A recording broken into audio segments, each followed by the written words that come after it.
Hirap na hirap talaga ang mga pupils namin dito sa Midtungok Elementary School. Nahihirapan din sila lalo na kung tag-ulan at saka yung mainit kasi transparent itong room namin. Walang bintana, open na talaga yan siya kasi gawa lang ng parents para magkaroon lang ng mapag-aralan yung mga anak nila. Yung skill na ito yung reading workbook namin ng mga bata.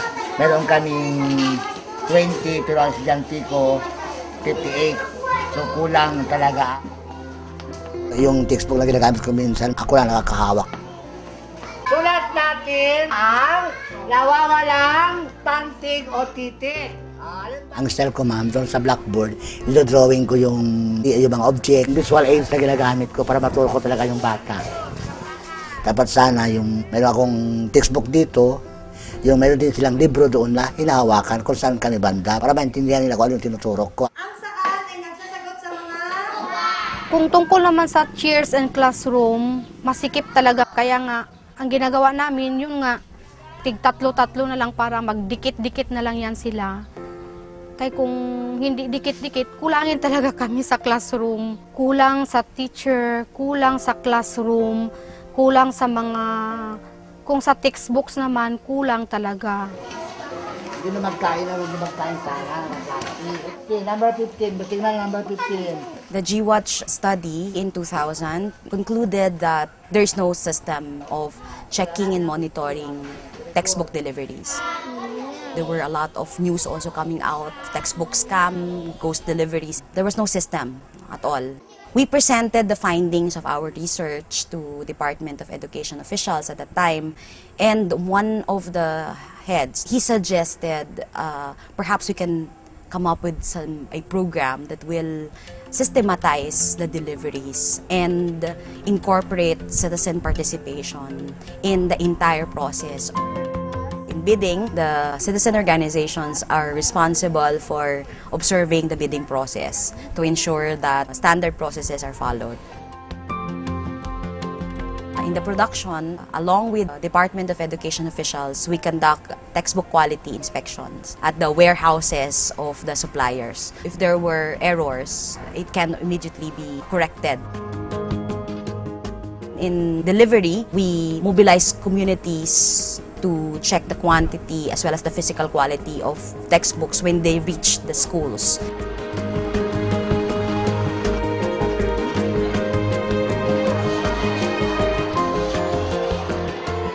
Before textbook count, the cost of textbooks was as high as 98 to 110 pesos. Right now, I think it's 40 to 60 pesos per textbook. It showed that transparency and accountability mechanisms such as GWatch can actually result in reduction of prices, and with reduced prices, you can produce more goods. Welcome to 1SF News! Basically, the importance of monitoring is accountability, because this is when you would check whether the goods that were supposed to be delivered are delivered, or the services that are supposed to be provided to the citizens are actually provided. This is where also you would check whether the outcomes, the impact that you want to achieve are actually being achieved.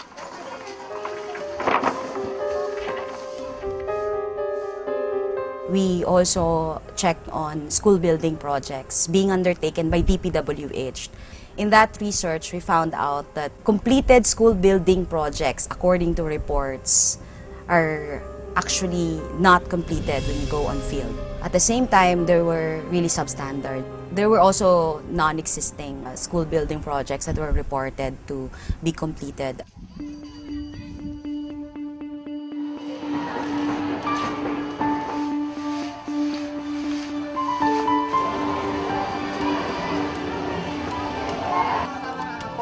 Portland. Ayan o. Portland Cement siya. Portland Cement. Bayanihan Eskwela is a monitoring initiative undertaken by citizen organizations and the Department of Education and Department of Public Works and Highways to check construction of school buildings, ensuring quality construction.